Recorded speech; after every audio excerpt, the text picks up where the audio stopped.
Charlie et Eddie.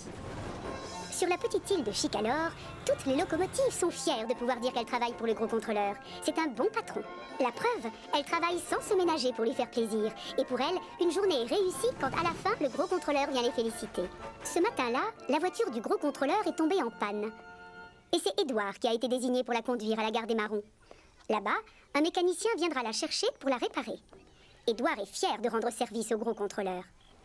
À ce moment-là, Charlie entre en gare. Il a l'air de très bonne humeur. Tiens, bonjour Charlie. Salut Édouard, tu veux entendre une bonne blague? Où les crocodiles gardent-ils leur argent? Je n'en sais rien. Dans un sac en loco. Pas de chance, Édouard ne trouve pas ça drôle du tout. Il n'esquisse même pas un sourire. Désolé, mais j'ai du travail à faire, moi.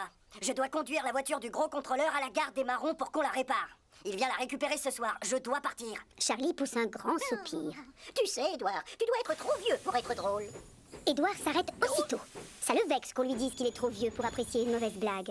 Au contraire, même lui, il était persuadé d'être aussi drôle qu'une jeune locomotive. Mais je peux être vraiment très drôle si je veux. Alors prouve-le. Attention, c'est le genre de défi stupide qui peut mal se terminer. Édouard sait parfaitement qu'il a intérêt à rouler doucement jusqu'à la gare des Marrons pour ne pas abîmer la voiture. Mais il sait aussi que Charlie ne va pas trouver ça drôle.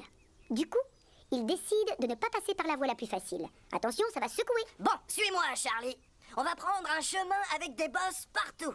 Il y a une autre voie qui va au marron et elle devrait te plaire. Là, tu verras à quel point je suis encore très jeune. D'accord, on y va, Eddie. Oh là là, ça va mal se terminer cette histoire, je le sens. Mais les deux locomotives oublient la prudence et démarrent joyeusement. Pour commencer, Édouard et Charlie passent sur un pont en bois dont les planches ne sont pas toutes bien alignées. Alors forcément, ça tremble et ça secoue, pour le plus grand plaisir de Charlie. Youpi! Ça, c'est drôle.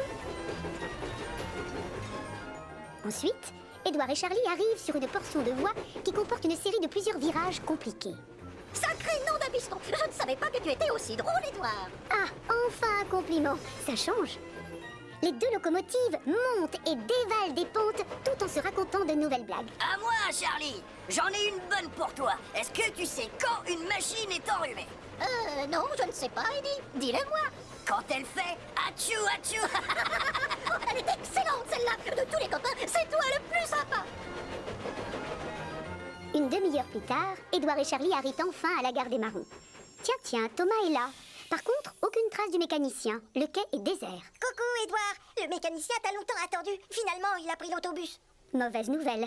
Le pauvre Édouard se fait du souci. Non, non. J'ai perdu du temps tout à l'heure en passant par l'autre voie pour m'amuser. Charlie soupire. Tu me déçois beaucoup, tu sais. Sois un peu plus drôle. Encore une remarque vexante. D'accord. Je peux me montrer plus drôle si je veux. On va prendre le bus en chasse pour rattraper le mécanicien. Bonne idée. Allons-y, je suis prêt. Et hop, les voilà repartis à fond les wagons. La course avec l'autobus a démarré et ils ont bien l'intention de la gagner. Ils roulent tellement vite qu'en quelques minutes, ils ont presque rattrapé Bertie.